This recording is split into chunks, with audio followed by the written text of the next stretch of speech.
어머니, 저희 진짜 죽게 생겼어요. 딱 한 번만 살려주세요.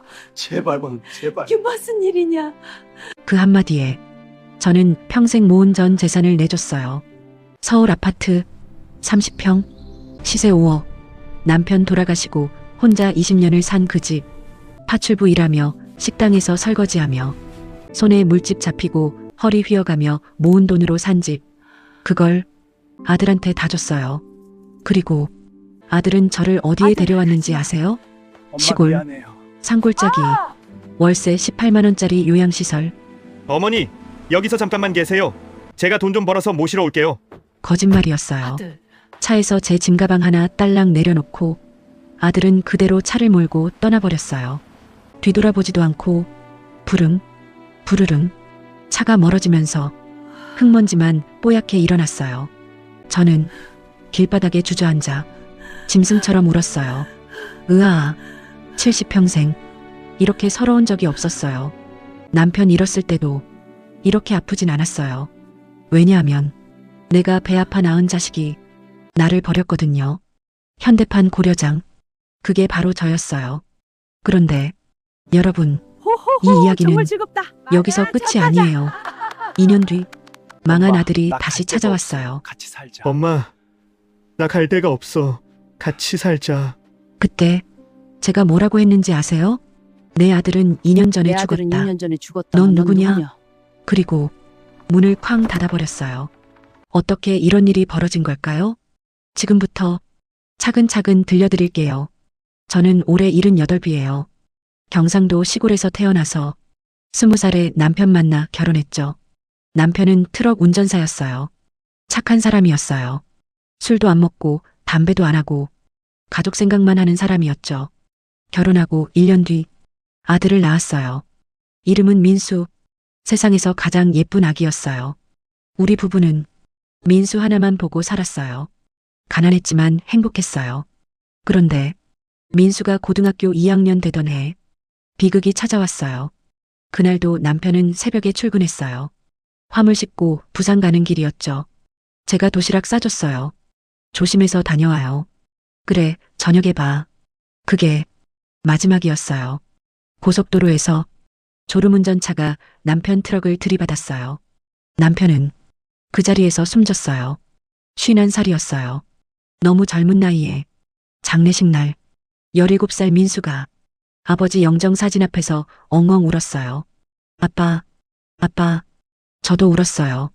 하지만 울기만 할 수는 없었어요. 아들을 키워야 했으니까요. 남편 보험금으로 2천만 원 받았어요. 그걸로 작은 아파트 전세 들어갔죠. 하지만 생활비를 벌어야 했어요. 저는 일자리를 찾았어요. 학력도 없고 나이도 있고 할 수 있는 건 가사 도우미밖에 없었어요. 아침 6시 부잣집에 가서 청소하고 빨래하고 설거지하고 오후 2시까지 일했어요. 한 달에 80만 원. 그리고 저녁 5시부터는 식당에서 일했어요. 설거지와 홀서빙. 밤 10시까지 일하고 월 100만 원. 하루에 16시간씩 일했어요. 쉬는 날도 없이. 허리는 아프고 다리는 퉁퉁 부었지만 참았어요. 민수만 잘 크면 돼. 그 생각 하나로 버텼어요. 민수는 공부를 잘했어요. 제가 밤늦게 들어와도 책상 앞에 앉아 공부하고 있었죠. 엄마, 나 좋은 대학 가서 엄마 편하게 해줄게. 그 말이 얼마나 든든했는지 몰라요. 고3 겨울, 민수가 서울에 있는 대학에 합격했어요. 엄마, 나 붙었어. 서울대는 아니지만 좋은 데 붙었어. 저는 너무 기뻤어요. 울면서 아들을 안았어요. 우리 아들, 정말 자랑스럽다. 하지만 대학 등록금이 문제였어요. 한 학기에 400만 원. 제가 4개월 동안 버는 돈이었어요. 저는 대출을 받았어요. 그리고 더 열심히 일했어요. 아침 5시에 일어나서 파출부 일 2집 뛰고 저녁엔 식당 일하고 주말엔 청소 아르바이트까지 했어요. 4년이 지났어요. 민수가 대학을 졸업했어요. 그리고 중견기업에 취직했어요. 엄마, 나 취직했어. 이제 엄마 고생 끝이야. 저는 너무 행복했어요. 이제 좀 쉴 수 있겠구나. 민수는 회사 다니면서 제게 매달 50만 원씩 보내줬어요. 엄마, 이거 생활비로 쓰세요. 일 그만하시고 편하게 사세요. 저는 감동했어요. 역시 우리 아들. 고생한 보람이 있네. 그리고 2년 뒤 민수가 결혼을 했어요. 신부는 회사 동료였어요. 수진이라는 이름이 깔끔하고 똑 부러져 보이는 여자였죠. 결혼식 날 민수가 제 손을 잡고 말했어요. 엄마, 지금까지 고생 많으셨어요. 이제 행복하게 사세요. 저는 눈물이 주르륵 흘렀어요. 아, 내 인생 성공했구나. 아들 잘 키웠구나. 그렇게 생각했어요. 결혼 후 1년쯤 됐을 때 민수 부부가 전화했어요. 어머니, 서울로 올라오세요. 저희가 어머니 모시고 살게요. 저는 망설였어요. 부부 생활에 시어머니가 끼면 불편하잖아요. 괜찮아, 너희끼리 살아라. 하지만 며느리 수진이가 말했어요. 어머니, 저희가 진심이에요. 어머니 혼자 계시면 저희가 불안해요. 저는 감동했어요. 며느리가 이렇게 착한데 제가 거절하면 안 되겠더라고요. 서울로 올라왔어요. 민수 부부는 신혼집 근처에 제 방을 하나 얻어줬어요. 작은 원룸, 보증금 1천, 월세 50. 어머니, 여기서 편히 지내세요. 밥은 저희 집에서 같이 드시고요. 저는 행복했어요. 아들이 효자라는 게, 며느리가 착하다는 게 너무 감사했어요. 10년이 흘렀어요. 저는 서울에서 손주 돌보는 걸 낙으로 살았어요. 민수 부부 사이에서 두 아이가 태어났거든요. 큰애는 여자애, 둘째는 남자애. 제가 낮에 돌봐줬어요. 밥 해주고, 빨래해주고, 청소해주고. 70이 넘었지만 손주들 보는 게 즐거웠어요. 민수는 가끔 용돈도 주고, 명절 때마다 선물도 해주고, 저는 복받은 노인이라고 생각했어요. 그리고 민수가 38이 되던 해, 민수가 제게 말했어요. 엄마, 이제 제가 집 하나 사드릴게요. 원룸 말고 제대로 된 집. 어머니 명의로요. 저는 깜짝 놀랐어요. 아니야, 괜찮아. 나는 이 원룸도 좋아. 엄마 돈 모아서 너희 애들 대학 보내야지. 하지만 민수는 고집을 부렸어요. 아니에요, 엄마. 엄마가 저한테 해주신 게 얼마나 많은데요. 이제 제가 보답할 때예요. 그렇게 해서 민수는 제 명의로 아파트를 샀어요. 서울 외곽 30평 5억 원. 물론 대출이 2억 있었지만 그래도 제 이름으로 된 집이 생겼어요. 처음으로 평생을 남의 집, 전세, 월세만 살다가 70이 넘어서 처음으로 제 집이 생긴 거예요. 이사 가던 날 저는 아파트 앞에 서서 울었어요. 여보, 우리 아들 이렇게 컸어. 당신이 봤으면 얼마나 좋아했을까. 하늘에 계신 남편한테 말했어요. 그런데 행복은 오래가지 않았어요. 2020년 코로나가 터졌어요. 민수 회사가 어려워졌대요. 월급이 깎이고 보너스도 없어지고 저는 걱정됐지만 민수는 괜찮다고 했어요. 엄마, 괜찮아요. 다 지나갈 거예요. 하지만 민수 부부의 표정이 점점 어두워졌어요. 특히 며느리 수진이가 맨날 스마트폰만 들여다보고 있었어요. 수진아, 무슨 일 있니? 아니에요, 어머니. 괜찮아요. 하지만 괜찮아 보이지 않았어요. 그리고 어느 날부터 민수 부부가 투자 얘기를 하기 시작했어요. 주식이 엄청 오르네. 코인도 미쳤어. 다들 돈 버는데 우리만 이러고 있어? 저는 불안했어요. 민수야, 투자는 위험하다던데. 엄마, 괜찮아요. 요즘은 다들 해요. 하지만 제 불안은 현실이 됐어요. 2022년 2월 러시아와 우크라이나 간 전쟁이 터졌어요.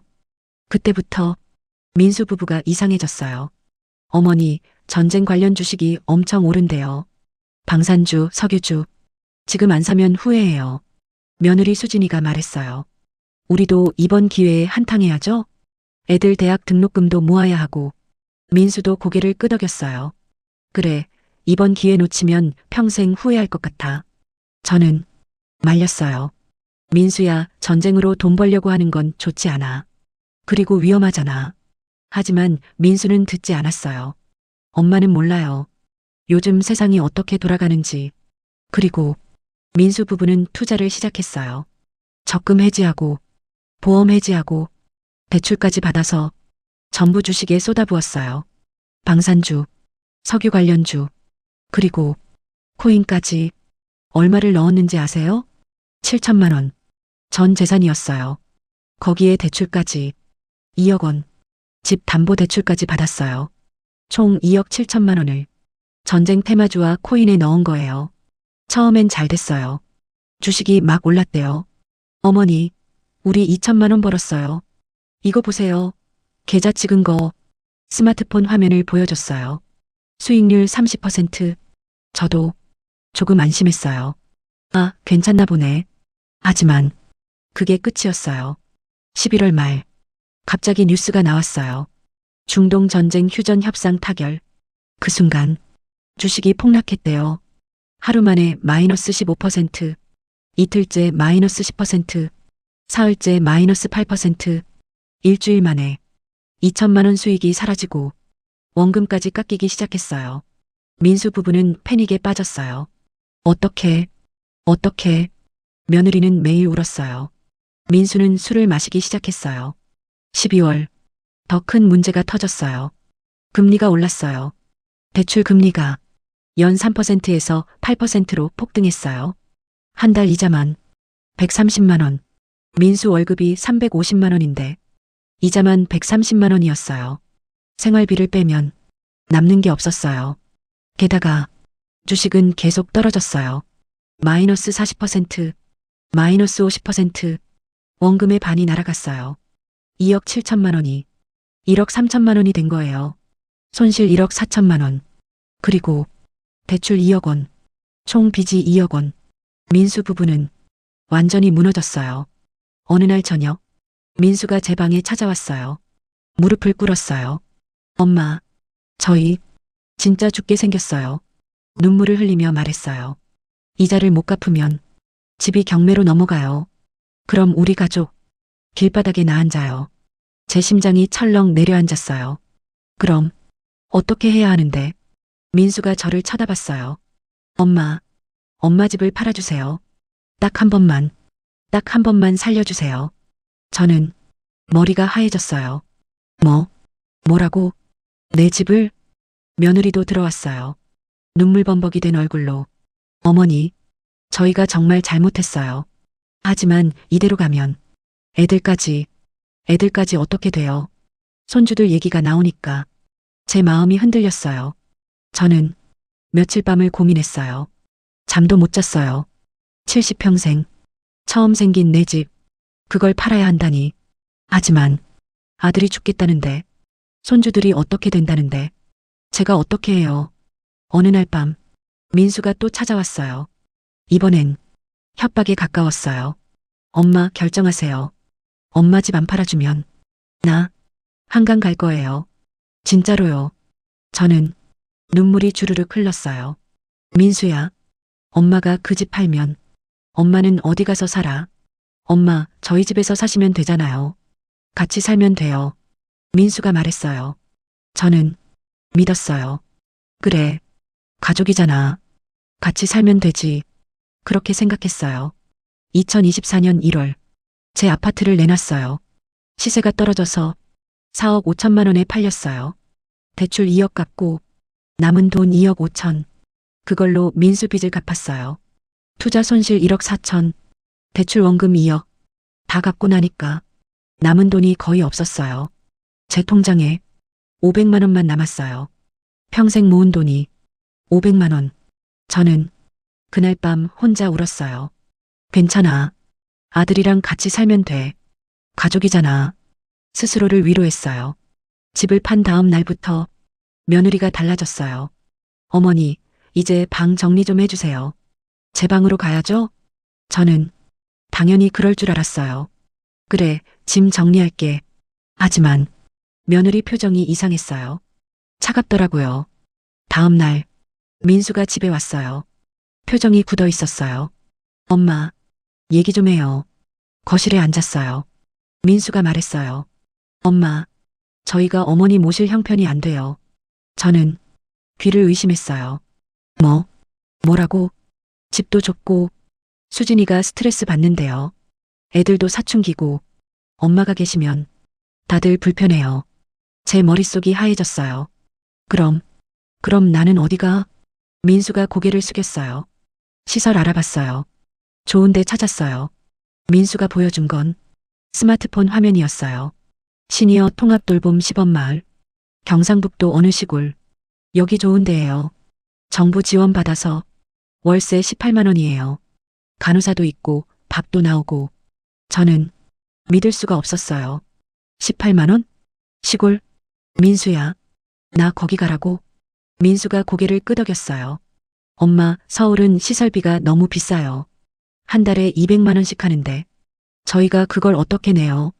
여기는 18만 원이면 돼요. 정부에서 지원해 주는 거니까. 며느리도 옆에서 말했어요. 어머니, 거기 시골이라 공기도 좋대요. 서울보다 훨씬 건강하실 거예요. 저는 할 말을 잃었어요. 아, 이게 뭐지? 내가 뭘 잘못한 거지? 일주일 뒤 민수가 차를 가지고 왔어요. 엄마, 출발해요. 제 짐은 캐리어 하나였어요. 옷 몇 벌, 사진 몇 장. 그게 전부였어요. 손주들은 인사도 안 했어요. 방문 닫고 나오지도 않았어요. 며느리는 어머니, 조심히 가세요. 딱 그 한마디만 했어요. 웃지도 않고 차에 탔어요. 민수는 말이 없었어요. 그냥 운전만 했어요. 3시간을 달렸어요. 서울에서 시골까지. 점점 건물이 사라지고 논밭이 나타났어요. 산만 보이고 사람도 안 보이고 여기가 내가 살 곳이구나. 눈물이 주르륵 흘렀어요. 차가 멈췄어요. 허름한 건물 앞이었어요. 여기에요. 민수가 제 캐리어를 내려줬어요. 그리고 차 문을 닫으려고 했어요. 민수야. 제가 불렀어요. 네. 정말 가는 거니? 민수가 고개를 돌렸어요. 저를 안 쳐다봤어요. 엄마, 제가 돈 벌면 모시러 올게요. 잠깐만 계세요. 거짓말이었어요. 저도 알았어요. 민수야. 엄마가 뭘 잘못했니? 평생 너만 생각하고 살았는데. 민수는 대답이 없었어요. 그냥 차 문을 닫았어요. 어머니, 건강하세요. 부릉. 시동을 걸었어요. 민수야, 민수야. 제가 소리쳤지만 차는 그냥 갔어요. 뒤돌아보지도 않고 부르릉, 부르릉. 차가 멀어졌어요. 흙먼지만 뽀얗게 일어났어요. 저는 그 자리에 주저앉았어요. 으아, 짐승처럼 울었어요. 70평생 이렇게 서러운 적이 없었어요. 시설 직원이 나왔어요. 어르신, 괜찮으세요? 저를 일으켜 세웠어요. 방으로 안내했어요. 작은 방, 침대 하나, 책상 하나. 그게 전부였어요. 저녁 식사는 6시예요. 편히 쉬세요. 직원이 나갔어요.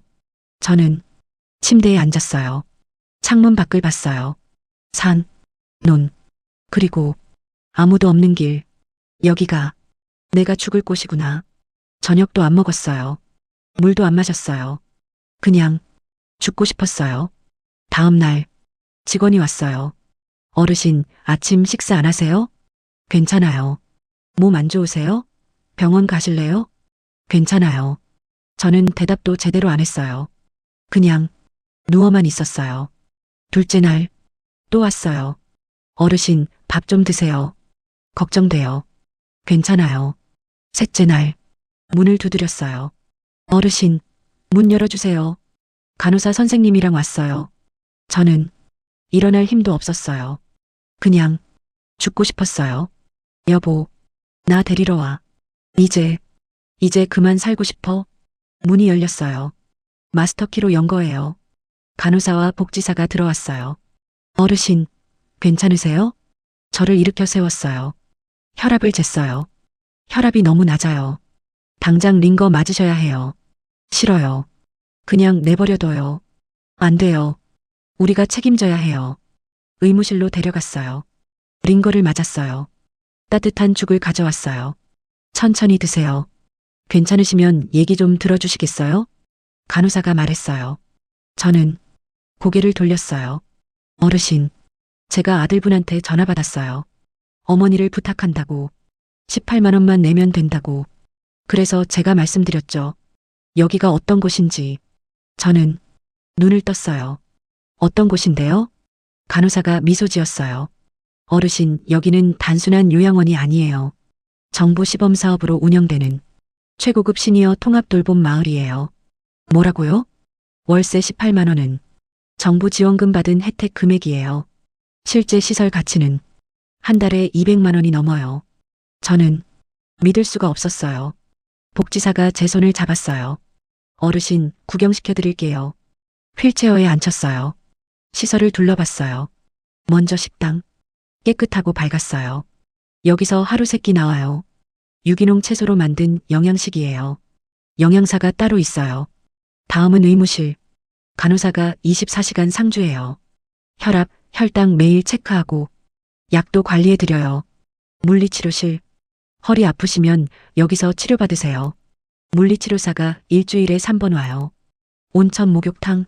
지하 700m에서 올라오는 온천수예요. 관절염에 정말 좋아요. 서예 교실, 노래 교실, 텃밭. 저는 꿈을 꾸는 것 같았어요. 이게 다 18만 원이에요? 네, 정부 지원 덕분이에요. 저녁 시간. 식당에 갔어요. 어르신들이 많이 계셨어요. 한 30명쯤? 다들 밝은 표정이었어요. 밥상이 나왔어요. 현미밥, 된장찌개, 생선구이, 나물. 정성스럽게 차려진 밥상. 어르신, 천천히 드세요. 젊은 직원이 말했어요. 저는 숟가락을 들었어요. 밥 한 숟가락 떴어요. 입에 넣었어요. 눈물이 주르륵 흘렀어요. 아, 맛있다. 3일 만에 먹는 밥. 세상에서 가장 맛있는 밥이었어요. 옆자리 할머니가 말을 걸었어요. 어르신, 새로 오셨어요? 네. 반가워요. 저는 박순자예요. 경숙이라고 해요. 아이고, 눈이 퉁퉁 부으셨네.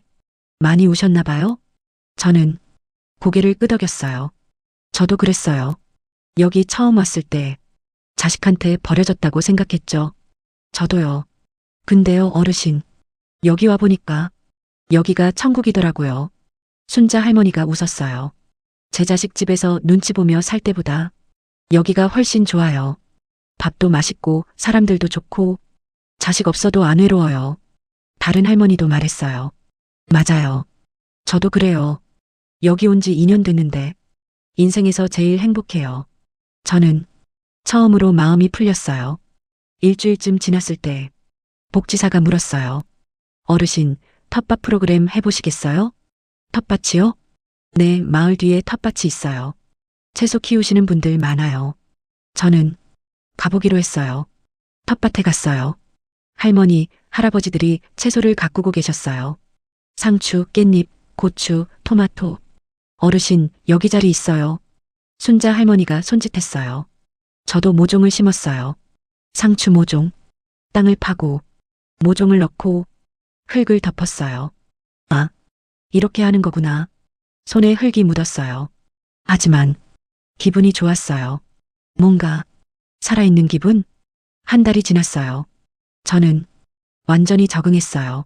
아침에 일어나면 텃밭 가서 물 주고, 점심 먹고, 서예 교실 가고, 저녁 먹고, 할머니들이랑 수다 떨고, 매일이 즐거웠어요.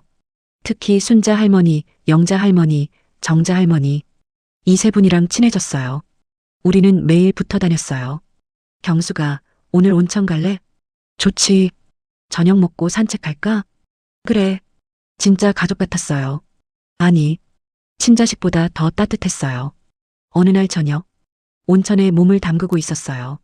따뜻한 물, 증기, 옆에서 할머니들이 수다 떠는 소리. 저는 문득 생각했어요. 나 지금 행복한 것 같아. 70평생 남편 뒷바라지하고 아들 뒷바라지하고 손주 돌보고 남을 위해서만 살았는데 처음으로 나를 위해 사는 것 같았어요. 눈물이 주르륵 흘렀어요. 하지만 슬픈 눈물이 아니었어요. 행복한 눈물이었어요. 여보, 미안해. 나 혼자 이렇게 행복해도 되나? 하늘에 계신 남편한테 말했어요. 그렇게 1년이 지나고 2년이 지났어요. 민수한테선 전화 한 통 없었고 문자 한 번도 없었어요. 처음엔 섭섭했어요. 그래도 가끔은 연락하지. 하지만 점점 마음이 비워졌어요. 뭐, 괜찮아. 나는 나대로 잘 살고 있으니까. 저는 건강해졌어요. 텃밭이라면서 운동도 되고, 영양식 먹으면서 살도 좀 쪘고, 얼굴에 핏기도 돌았어요. 무엇보다 마음이 편했어요. 눈치 볼 일도 없고, 미안할 일도 없고, 그냥 자유로웠어요. 2026년 봄, 제가 마을에 온 지 2년째 되던 해예요. 어느 화창한 날, 저는 텃밭에서 상추를 따고 있었어요. 복지사가 달려왔어요. 어르신 아드님이 찾아오셨어요. 뭐라고요? 저는 믿을 수가 없었어요. 아들이요? 네, 입구에서 기다리세요. 저는 손을 털고 일어났어요. 마을 입구로 갔어요. 그리고 그 사람을 봤어요. 민수였어요. 하지만 완전히 달라져 있었어요. 옷은 낡고 더러웠어요. 머리는 산발이었고 수염은 덥수룩했어요. 얼굴은 헬쑥하고 눈은 충혈돼 있었어요. 엄마. 민수가 저를 보고 울었어요. 엄마, 나야. 민수야. 저는 그 자리에 멈춰 섰어요. 감정이 복잡했어요. 엄마, 나. 민수가 무릎을 꿇었어요. 나 완전히 망했어. 집 한 돈으로 다시 투자했는데 또 실패했어. 신용불량자 됐어. 수진이랑도 이혼했어.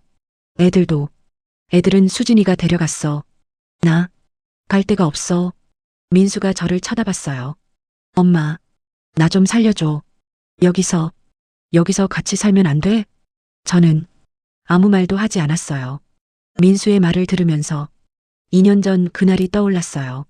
흙먼지 일으키며 떠나던 차, 뒤돌아보지도 않던 아들. 잠깐만 계세요. 거짓말.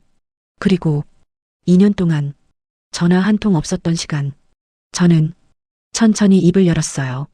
민수야. 엄마. 너 2년 동안 뭐 했니? 엄마, 나 전화 한 통 없었어. 문자 한 번 없었어. 생일에도 설날에도 추석에도 한 번도 연락 안 했잖아. 민수가 고개를 숙였어요. 미안해. 엄마. 미안해.